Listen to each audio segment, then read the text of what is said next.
and we'll move directly to the stewardship testimonial by Karen McGuire, and then we'll have our musical offering. Karen?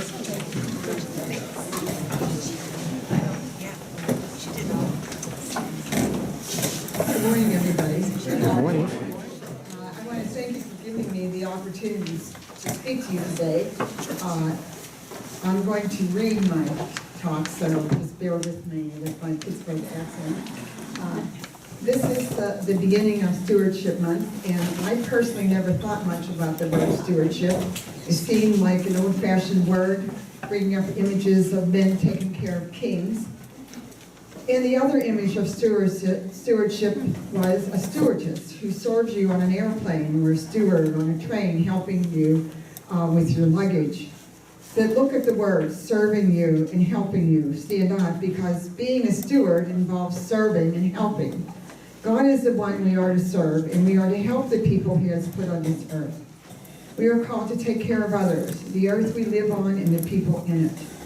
We are called to serve God in the true Christian way. Jesus shows us ways to serve God. The Bible is full of examples of how we are to take care of His creation and the creatures in it. It is our responsibility to take care of His creation. As many of you know, I'm a pediatric nurse practitioner.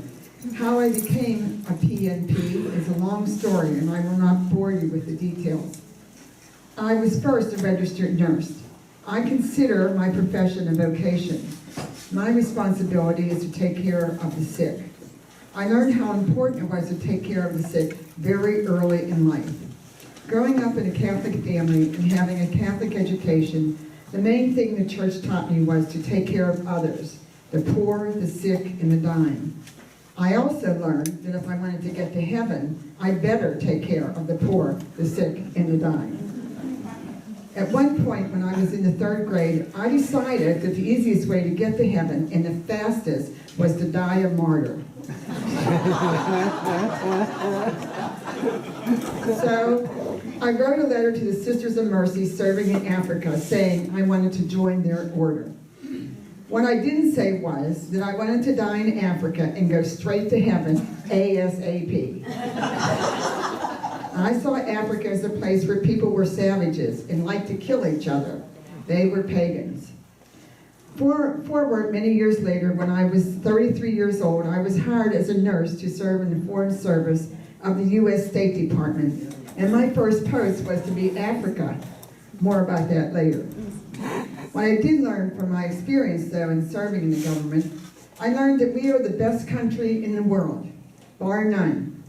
Pittsburgh has the best international airport, and Elgin is the best city to live in. That is, if you have family here like the Steffens and the Kellys, and a great church and a great community. I quickly learned in the Foreign Service not to take things for granted. That broccoli does not grow everywhere. That clothes are hard to come by in certain countries. That some people are living on less than $1 a day. That people are proud to be who they are no matter how much they make. That they believe in God. They are willing to help each other. That they are stewards to each other. People there are protecting the environment, taking care of God's land as best they can. Back to Africa. I got to go to Africa with a completely different mission. In 1976, I was assigned as a nurse to work at the U.S. Embassy in Ouagadougou of Revolta, which is now Burkina Faso. I was not interested in dying as soon as possible at that point in my life. However, I took along with me in my suitcase my rosary beads, just in case I ran into some pagans. It was an exciting adventure, a career, a new beginning. I was working for the United States State Department. What an honor, although to be honest, I didn't know it at the time. I needed a career. I wasn't married. I had to take care of myself. My dad always said, get a job that you can support yourself. Art is not an option. What I discovered was a nation of people not unlike myself. They were a different color, and they spoke a different language, wore different clothes, but they were people just like me with similar needs and wants and souls. My job was to give health care to the employees and families who worked for the United States Embassy and the local employees. I was on my own. The doctor who supervised me was an Abish on Ivory Coast. I could reach him by phone. To say it was a little overwhelming would not be an exaggeration, but things eventually fell into place. I was able to do my work and explore the city and country. I had the opportunity to give back to the people who lived in Upper Volta. The average income at that time was $100 a year. It was a very poor country. There were many opportunities, however, to serve God in his community. I was working my way to heaven one day at a time. How did I do this? I don't remember. I do know that there was one baby who was starving. The sisters at the church had made a formula made of ground peanuts and cereal that was free and easy to make. The baby started to eat it. I never really saw much of a change in the baby, but he was eating, thanks to the nuns at St. Catherine's Church. Abdullah, the man responsible for cleaning the health unit, son was sick and in a local hospital. He had malaria. He was under 1 year of age. He asked me for help, but it was too late. It was very sad. I had many opportunities to be a steward. I felt needed. I was happy. I have lived in 8 different countries, from 18 months at a time to 5 years. I was married, I had a son, and life was good. Most of my assignments were in countries were suffering from food shortage, political oppression, lack of housing, and more. There were many opportunities to help. In 1990, I was assigned to a position in Mogadishu, Somalia. I was told it was a great family post, a place to raise a family. The first night I was there, a Marine was shot, and I had to fly him to a hospital in Nairobi, Kenya. He survived, thank God, despite the fact that the plane was lost and it took 6 hours to get there instead of 3. When we arrived, the city was in turmoil and the embassy was closed, a very rare event. My objective was to leave and get back to Somalia as soon as I could, and I did. But I soon found out Somalia was not a family post. It only got worse. The government was falling apart. Ambassador Bishop arrived with his family a month after me. His wife and child were robbed at gunpoint. The city was falling apart around me. It was part of my job to check out local hospitals in case someone had to be admitted. I went to one of the local hospitals, Benadir, to see how it was functioning. I was shocked at what I saw. An order of nuns from Italy were running the hospital. They had been serving in Mogadishu since 1968. Sister Antonia showed me around. There were no sheets on the beds, no workable instruments to do surgery, the baby ward was empty, and the incubators for preemies were broken. But one of the worst things was they were running out of soap. That's how desperate things were. What could they do to keep this hospital clean?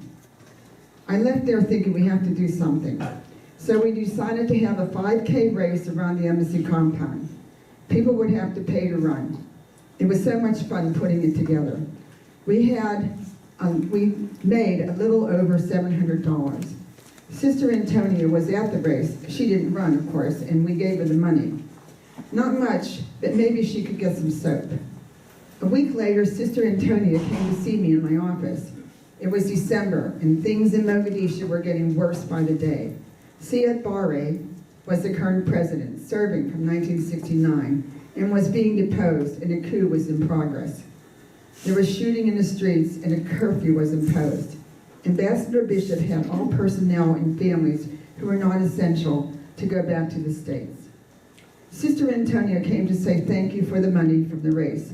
She mentioned there was a baby girl born at the hospital, and her mother could not take care of her, so she left the baby in Sister's care. She was being fed only during the day by the nun. She was abandoned by the staff. She was meant to die. Sister asked if maybe we would like to adopt her. Wow, now that's a big miracle. I said yes, and then called my husband Michael. And he said yes. He was so happy he was crying. So next, we had to talk to Ambassador Bishop. What would he say? He was ordering all children and dependents to leave the post. Surely he had every right to say it is impossible, but he didn't. He told us to get her papers at the counselor section. He said we would mention it to the State Department once we left the country. So, where did this all lead? We now have a daughter called Mary. She's in school and she has a full-time job. Would we have had such a gift from God if we did not take some responsibility in helping Sister Antonio in the hospital? No. Would Mary be here if it were not for Ambassador Stewardship and taking care of others? No. What a blessing. So where is this taking us? We have a responsibility to take care of the world, this earth, this land, and the people and all living things in it.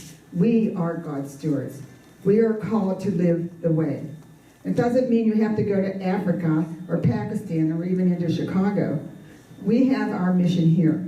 The children, the teens, the adults in our community. How do we do this? By our example, by giving our support to our church in whatever way we can. Volunteering, supporting the food pantry, the butterfly garden, the Fox River, the schools, the hospital, the doctors, the police, firemen, the homeless, the sick, and the dying. The dogs and the cats and birds and all God's creatures. We are responsible to give what we can to keep our planet, our lives, and the lives of others by being a steward to God wherever you are. Africa or Elgin, God is counting on you to be good stewards. Thank you.